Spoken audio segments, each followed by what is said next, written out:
Greetings, ladies and gentlemen, and welcome to this latest narration of the web series The Human from a Dungeon. If you're new to the series, there is a playlist listed down below in the description, and as always, I hope that you enjoy. Chapter 87. Yulk Alta, Adventurer Level 7, Orc Nulivan. Seeing our mother again was just what we needed. Traveling back home had been a pleasant journey, but nothing beats the smell of home. Nash was devastated to learn that Mother had just started the stew, though, and it wouldn't be ready until tomorrow.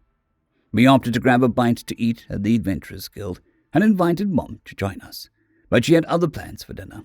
Tales of our adventures would likely have to wait until the next day, which was fine by us. It gave us that much more time to figure out which parts to leave out. We entered the guild, placed our order with Nima, and took a seat at one of the elongated tables.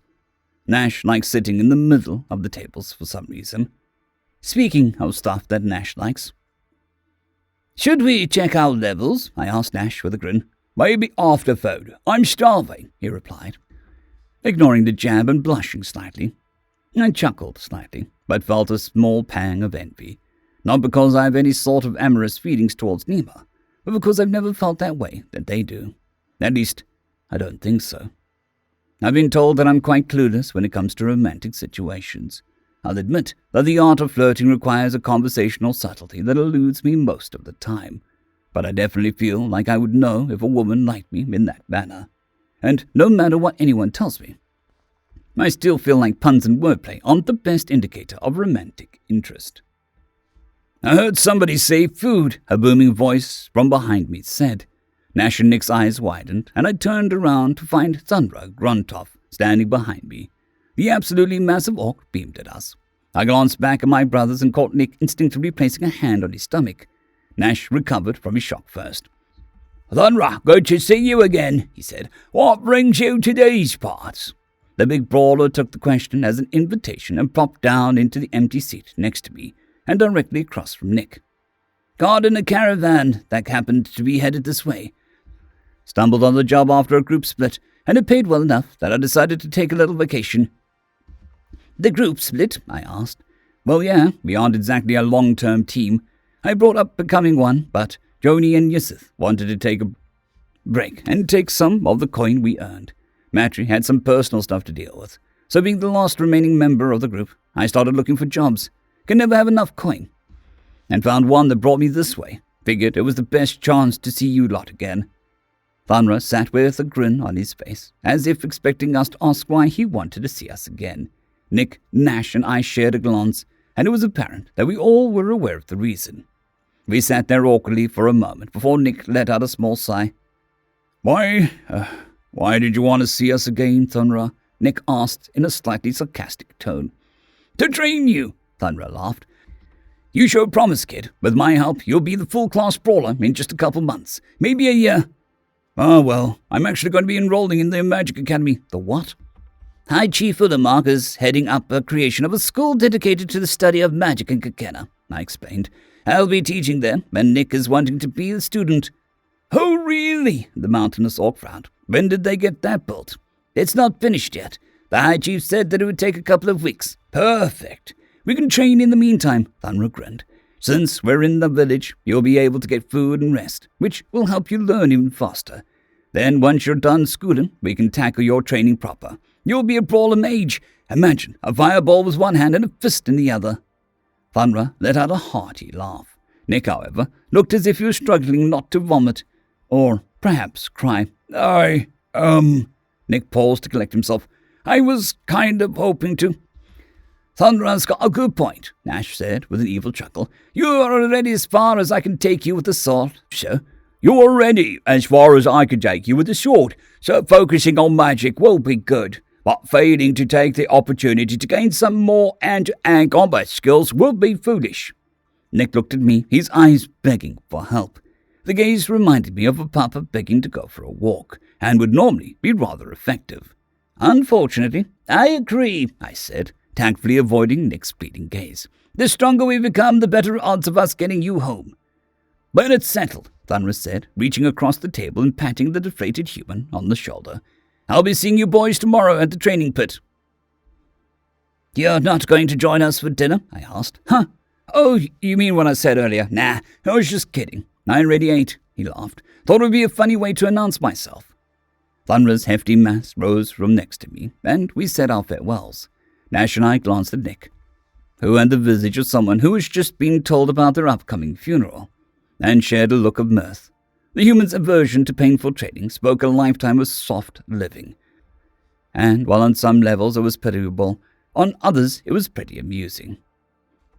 Before I could voice that opinion, the sound of a different and much lighter rump hitting the chair next to me drew my attention. I turned with a start, only to find that Ina had taken a seat previously occupied by Sunra. Catalina and Namura stood nearby, staring at her in shock. Hello, Ina, I stammered, surprised by this development. You didn't come say hi, she said angrily. We only just got back, I replied. Got off the cart, saw Mom, then came to get dinner. I was planning to see you and the girls for lessons tomorrow. I have a new book about their fair folk and learned quite a deal about them on our travels. Yenna's face had softened until I mentioned lessons. She scoffed dramatically as the other girls found a seat. Catalina sat next to Yenna, and Namora was walked over to the chair next to Nick and claimed it. Nash and I raised an eyebrows at Namora, and she crossed her arms at us, challenging us to say something about it. Will you be joining us for dinner? I asked. Yes, and you're paying for an apology for ignoring us, Yenna said. That's fine. You make fine company. The compliment caused her to become slightly darker shade of green, like whenever I mentioned Nima to Nash in a romantic light. But Yenna always gets bashful when she's complimented, so I thought nothing more of it. Careful, brother, Nash warned. We made plenty of coin in our travels, but these 3 are bottomless pits. I think you'll find that I have quite the bottom, Nash, Yenna said, her tone approaching a growl. Nash raised his eyebrows and chuckled, having immediately picked up on the double meaning. I put a hand to my mouth and pretended to cough to hide my own laughter. Yenny glanced at the two of us with confusion before realizing what she had just said. Wait, that's not what I meant, she stammered. I meant that I'm easy to fill. Nash's grin widened. With food. Before the inadvertent innuendo could continue, Nima arrived with our foods. She smiled, set down our platter and pitcher, then pulled up a chair and sat next to Nash. His expression morphed from a mirth-filled smugness to a shy reservation. And I treated him with the same grin he had just been wearing. Joining us, Nima? I asked. Of course. You were the last lot in for dinner, so I've got nothing better to do. Well, actually, the girls here, We're fine, Yinny said hurriedly. Don't mind us. Nima gave Yinny a smile that indicated that my pupil had correctly read the situation and made the right decision. I nodded sagely at Yinny, and she punched me in the arm, softly though, as if chiding me for my lack of social awareness. So, what have you boys been up to? Nima asked. Nash looked too shy to speak, and Nick was staring pointedly at the table. The girls were wearing their normal attire, which by the standards of most cultures would be considered revealing. Having been well inoculated against sexualization of memory tissue, I hadn't even noticed. Well, as you know, we initially made our way to Kakera because of High Chief wanted to meet Nick, I said, taking the initiative in the tell-telling. Nash and Nick began to eat as I relayed our adventure to the girls between bites of my own food. I told them about the bandit attack, our encounters with the fair folk, the awakened high dragon, our reward for saving a certain merchant whose name escaped me, our trip to Calcutta, our fight with the vampires, the kobolds, and nearly everything else. The only parts I left out were the ones in which we nearly died. The sun had passed the horizon, and its lights had fled the guild by the time I was wrapping up our story of our adventure thus far. I paused when the story came to our last meeting with Ulamark. I stared at my food in the torchlight, trying to find the best way to word what happened next. The High Chief plans to open a school that is focused on the study of magic in Kakena, I told them. Nick plans to enroll, and I've been invited to teach. Nima excitedly congratulated me, but I felt a sudden darkness coming from my left. Yina had always been fond of her teacher, almost to the point of being clingy. The news of my upcoming move was bound to upset her.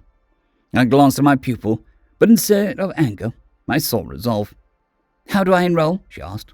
What? I stammered. How do I enroll in the school? You're capable of magic? I don't know. Never tried. Even if I'm not, though, having people study it academically can't be a bad thing. Well, I don't know. What do you mean? I'm a good student, aren't I? She asked with a pout, It's not that, I said. I mean, I don't know how one goes about enrolling. Nick was in a unique position to do so. Guess you'll just have to tag along when they leave for school, Catalina interjected.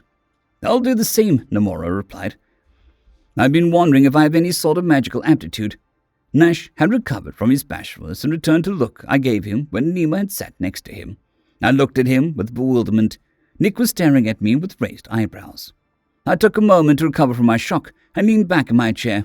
I guess that'll be fine, so long as your parents approve.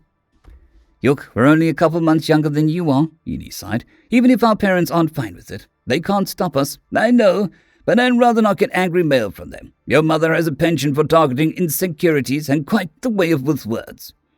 It'll be fine. What about you, Catalina? Oh, I'm fine, staying here, Catalina laughed. Magic is confusing, and I don't want to leave the village. I'll miss you too, though. The girls began cooing over each other, while the rest of us watched awkwardly. I noticed that Nick and Nash had finished their food and began to eat mine a bit faster. Once I was done and things had settled down with my students, Nash let out a contented sigh. Well, we should head home, he said. It's getting pretty late. Oh, I don't know. Nima smiled slyly. I think there's one more thing to do before you leave. Nash went stiff. What would that be? I asked. Well, shouldn't we check your levels? You just had a big adventure. Can't we do it tomorrow? I asked with an evil grin. I think we should do it right now, sweetie. Nima's smile turned cold, and she stood. Come on, let's go. Nick, Nash, and I stood and followed. The girls remained at the table, whispering to each other. We approached the counter as Nima retrieved the thingamajig that connects to the Cura guard. The rectangular box with 6 stubby legs made a soft thud as she set it on the counter. I'll go first, I said, pulling out my guild card and grinning. Nick'll go next. Save the best for last, right? Nima laughed a little as she took the metallic card from me and inserted it into the box. Blue and green lights swirled until they formed patterns and handprint. I placed my hand on the symbol and felt a slight static discharge. Looks like no change for me, I said. Same level and everything. That sucks, I'm sorry, Nick replied. Oh no, it's fine. I haven't exactly been trying to improve my level. Hardly any point for a magic user, you see. Your turn. Nima gave me back my card and took Nick's. Once the lights were done shifting, Nick placed his hand on the palm print. I suddenly remembered what happened the last time we did this. But before I could say anything, Nick took his hand off the light, and the symbols began to shift.